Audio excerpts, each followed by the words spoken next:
राम जी को भगवान श्री कृष्ण के कलयुगी अवतार के रूप में पूजा जाता है। महाभारत की युद्ध भूमि में अपना शीश काटकर श्री कृष्ण जी को दान देने वाले बर्बरीक जी, जो कि राजस्थान के सीकर जिले के खाटू गांव में खाटू श्याम जी के नाम से प्रसिद्ध है। श्याम बाबा के भव्य मंदिर में दर्शन करने के लिए हर दिन लाखों भक्त पहुंचते हैं। मान्यता है कि श्याम बाबा सभी की मनोकामनाएं पूरी करते हैं। कहते हैं कि जब आप हर जगह से हार जाए तो एक बार इस दिव्य दरबार में जरूर आइए। यहाँ पर दर्शन करने से आपके सभी बिगड़े काम बन जाते हैं। जैसे जैसे कलयुग बढ़ रहा है वैसे ही श्याम बाबा के भक्त भी बढ़ते जा रहे हैं। जो कोई भी खाटू श्याम जी को दिल से अपना मान लेता है, खाटू नरेश उसके सारे कष्ट हर लेते हैं। तो खाटू श्याम जी के दर्शन करने के लिए आप कैसे आ सकते हैं? मंदिर में दर्शन करने के बाद आप और कौन कौन से दर्शनीय स्थल पर जा सकते हैं? खाटू में रहने की और खाने पीने की क्या क्या सुविधा उपलब्ध है? कितना आपका खर्चा हो सकता है? दर्शन और यात्रा में आपको किन किन बातों का विशेष ध्यान रखना है? इस खाटू श्याम जी की यात्रा में हम आपको संपूर्ण जानकारी देने वाले हैं, तो वीडियो को बिना स्किप किए पूरा जरूर देखना। तो चलिए हमारी यात्रा को शुरू करते हैं, लेकिन इससे पहले आप कमेंट बॉक्स में जय श्री श्याम जरूर लिखें। खाटू श्याम जी के मंदिर तक आने के लिए ट्रेन के माध्यम से सबसे पहले आपको जयपुर रेलवे स्टेशन तक आना होगा। वैसे तो खाटू का नजदीकी railway station rings railway station पड़ता है। अगर आपके यहाँ से रिंगस रेलवे स्टेशन के लिए डायरेक्ट ट्रेन नहीं आती है तो आप जयपुर जंक्शन तक आ जाइए। जयपुर जंक्शन सभी प्रमुख शहरों से वेल कनेक्टेड है और जयपुर से खाटू श्याम जी जाने के लिए बसेस के थ्रू बहुत ही अच्छी कनेक्टिविटी भी है। लेकिन अगर आप रिंगस आ रहे हैं तो रिंगस से खाटू श्याम जी का मंदिर सिर्फ 16 किलोमीटर के डिस्टेंस पर ही लोकेटेड है। रिंगस रेलवे स्टेशन के बाहर आपको खाटू जाने के लिए सवारी जीप मिल जाती है, जिसका किराया 50 रुपए रहेगा। वैसे ज्यादातर लोग जयपुर के रेलवे स्टेशन से होते हुए ही आते हैं। अगर आप भी जयपुर जंक्शन से आते हैं तो आपको रेलवे स्टेशन से ई रिक्शा में 20 रुपए देकर 1 किलोमीटर के डिस्टेंस पर स्थित सिंधी कैंप बस स्टैंड पर आ जाना होगा। यहाँ से आपको खाटू जाने के लिए बहुत सारी राजस्थान रोडवेज और प्राइवेट बसेस मिल जाएगी। यहाँ पर आप देख सकते हैं कि ये खाटू श्याम जी का प्लेटफॉर्म है। ये प्लेटफॉर्म उन यात्रियों के लिए स्पेशल बना हुआ है जो खाटू श्याम जी के लिए जाते हैं। इस बस स्टैंड के अंदर और बस स्टैंड के बाहर प्राइवेट और गवर्नमेंट की बसेस सुबह 4 बजे से ही हर आधे से 1 घंटे में खाटू के लिए रवाना होती है। जयपुर से खाटू श्याम जी 80 किलोमीटर के दूरी पर है और गवर्नमेंट बस का टिकट 60 रुपए से लेकर 100 रुपए तक लिया जाता है। वहीं प्राइवेट बस में नॉन एसी के 100 रुपए और एसी बस के 120 रुपए का किराया लिया जाता है। लगभग 2 घंटे का सफर तय करते हुए हम खाटू श्याम जी के बस स्टैंड तक पहुँच जाते हैं और इस बस स्टैंड से खाटू श्याम जी का मंदिर मात्र 1 किलोमीटर की दूरी पर स्थित है। बस स्टैंड से बाहर आते ही सबसे पहले आपको ये वाला प्रवेश द्वार नजर आता है।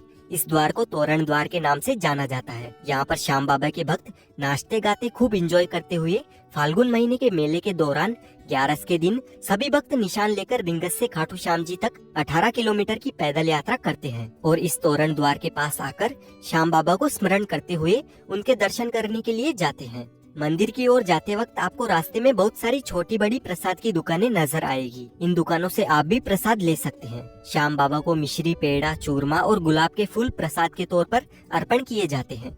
खाटू श्याम जी के दर्शन करने से पहले सभी भक्त मंदिर के पास में बने इस श्याम कुंड में स्नान करने के बाद ही खाटू श्याम जी के दर्शन करने के लिए जाते हैं। प्राचीन मान्यताओं के अनुसार इस श्याम कुंड में स्नान करने से चर्म रोग भी ठीक हो जाता है। और यहाँ की एक और विशेष बात है, इस जगह पर पुराने जमाने में खेत हुआ करता था और यहाँ पर एक गाय आकर रोज अपने आप दूध दिया करती थी। जब लोगों को इस बात का पता चला तो यहाँ खुदाई की गई।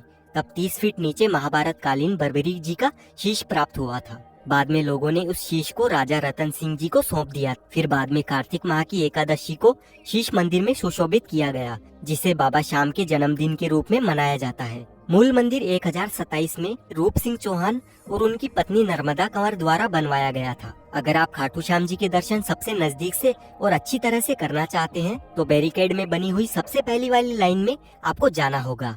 महाभारत काल में वनवास के दौरान जब पांडव अपनी जान बचाते हुए जंगलों में भटक रहे थे, तब महाबली भीम का सामना हिडिंबा से हुआ। हिडिंबा ने भीम के एक पुत्र घटोत्कच को जन्म दिया। घटोत्कच और उनकी पत्नी अहिलावती से बर्बरीक पुत्र हुआ। बर्बरीक बचपन से ही वीर योद्धा थे। उनको 3 अमोघ बाण चलाने का वरदान मिला हुआ था, जिससे वे तीनों लोकों में विजय हासिल कर सकते थे, क्योंकि बर्बरीक जी को देवी सिदम्बी और शिव जी से आशीर्वाद प्राप्त था। जब कौरवों और पांडवों के बीच में युद्ध होना था, तब बर्बरीक भी महाभारत के युद्ध में शामिल होना चाहते थे। ये इच्छा उन्होंने अपनी माँ मौरवी को बताई। माता मौरवी ने बर्बरीक की इच्छा स्वीकार करते हुए उनसे बदले में 2 वचन लिए। पहला आप हारे का सहारा बनोगे, दूसरा आपसे कोई दान मांगेगा तो आप मना नहीं करोगे। महाभारत की युद्ध भूमि में बर्बरीक जी आसानी से अपने 3 धनुष बाण से महाभारत का संपूर्ण युद्ध अपने खुद के बल पर जीत सकते थे। श्री कृष्ण जी के कहने पर अपना धनुष बाण चलाकर पीपल के वृक्ष पर जितने भी पत्ते थे सभी पत्तों पर बर्बरीक जी ने छेद कर दिया था और उस पीपल के वृक्ष का एक पत्ता श्री कृष्ण जी ने अपने पैरों तले छुपा कर रखा था, लेकिन उस पत्ते को भी छेद हो चुका था। आज भी वो पीपल का वृक्ष हरियाणा के कुरुक्षेत्र में मौजूद है और आज भी उस पीपल के वृक्ष में हमें छेद दिखाई पड़ते हैं। अगर बर्बरीक जी यानी खाटू श्याम जी महाभारत का युद्ध कौरवों के पक्ष में लड़ते तो अनर्थ हो जाता, क्योंकि कौरव वही हैं जिन्होंने भरी सभा में नारी का अपमान किया था। अगर महाभारत का युद्ध कौरव जीत जाते तो अधर्म की विजय हो जाती और भगवान श्री कृष्ण युद्ध का परिणाम जानते थे। उन्हें डर था कि कहीं पांडवों के लिए यह युद्ध उल्टा न पड़ जाए। इसीलिए भगवान श्री कृष्ण बर्बरीक को रोकने के लिए ब्राह्मण रूप धारण करके जब उनसे पूछा कि वो युद्ध में किसकी तरफ से लड़ने आए हैं, तो उन्होंने कहा कि जो पक्ष हारेगा वो उनकी ओर से लड़ेंगे। ऐसे में भगवान श्री कृष्ण ने बर्बरीक का शीश दान में मांग लिया। बर्बरीक जी बहुत ही बड़े दानी भी थे, तो उन्होंने ब्राह्मण को तुरंत अपना शीश दे दिया, लेकिन आखिर तक उन्होंने युद्ध देखने की इच्छा जाहिर की। श्री कृष्ण ने इच्छा स्वीकार करते हुए उनका सिर युद्ध भूमि के एक पहाड़ पर रख दिया। युद्ध समाप्त होने के बाद पांडव आपस में ही लड़ने लगे कि युद्ध की जीत का श्रेय किसे मिलना चाहिए। तब बर्बरीक ने कहा कि उन्हें जीत भगवान श्री कृष्ण की वजह से मिली है। तब श्री कृष्ण बर्बरीक के बलिदान से प्रसन्न हुए और उन्हें यह वरदान दिया कि कलयुग में आप खाटू में मेरे नाम से यानी श्याम के नाम से जाने जाओगे और जो भी भक्त हार रहे हैं उनका आप सहारा बनोगे। इसीलिए खाटू श्याम जी को हारे का सहारा बाबा श्याम हमारा ये भक्ति भाव से कहा जाता है। जब हम लाइन में लगकर आगे बढ़ रहे होते हैं तब हमारे ऊपर गुलाब जल का स्प्रे होता रहता है और श्याम बाबा के दर्शन हमें 1 से 1.5 घंटे में ही बड़ी आसानी से हो जाते हैं। खाटू श्याम जी के दर्शन करने के बाद अभी हम आ चुके हैं प्राचीन श्याम कुंड में।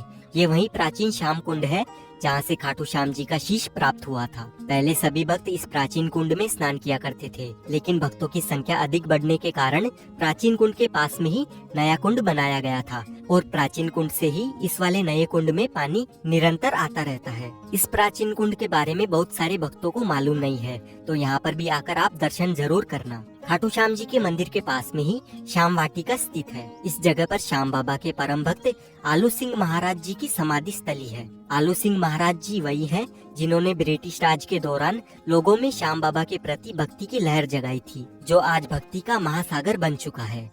आलू सिंह महाराज जी का विवाह सवाई माधोपुर के राजावत परिवार की कन्या से हुआ था। बाद में उनकी पत्नी का देहांत होने के बाद उन्होंने अपना पूरा जीवन श्याम बाबा की भक्ति में बिता दिया था। खाटू नगरी में आपको खाने पीने की कोई भी कमी नहीं होने वाली है।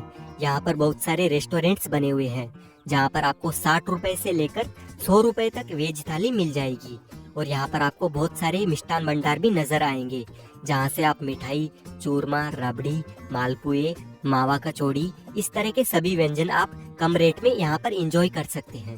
यहाँ पर खाने पीने की बढ़िया बढ़िया चीजें मिल जाती है। अगर आप श्याम बाबा के दरबार में रुकना चाहते हो तो तोरण द्वार से मात्र 100 मीटर की दूरी पर वृंदावन धर्मशाला मौजूद है। यहाँ पर आपको एसी हॉल जिसमें 15 से 20 लोग रह सकते हैं उसका 24 घंटे का चार्ज 2000 रुपए का रहेगा और नॉन एसी हॉल का 1400 रुपए। वहीं यहाँ पर 3 बेड वाला एसी रूम आपको 600 रुपए में मिल जाएगा और नॉन एसी रूम मात्र 300 रुपए में मिल जाएगा। और इसी धर्मशाला में खाने पीने के लिए बहुत ही अच्छी सुविधा मिल जाती है। अगर आप खाटू श्याम जी की यात्रा एक ही दिन में करते हैं तो आपको 400 रुपए से लेकर 600 रुपए तक का खर्चा आ सकता है। वहीं अगर आप होटल लेकर रुकते हैं तो खाटू श्याम जी में आपको 1000 रुपए से लेकर 1500 रुपए तक पर पर्सन का खर्चा आ सकता है। और वापस जयपुर या रिंगस जाने के लिए आपको खाटू श्याम जी के बस स्टैंड से हर आधे से 1 घंटे में बस मिल जाएगी। इसी के साथ हमारी खाटू श्याम जी की यात्रा संपूर्ण हो चुकी है। आई होप आपको ये वीडियो इन्फॉर्मेटिव लगी है। अगर आपको वीडियो अच्छी लगी है तो वीडियो को लाइक करें, चैनल को सब्सक्राइब कर ले। इस वीडियो की रिगार्डिंग आपका जो भी सवाल है आप कमेंट कर सकते हैं। साथ ही इस वीडियो को अपनी फैमिली, फ्रेंड्स या आप जिस किसी के साथ में भी बाबा के दरबार में आना चाहते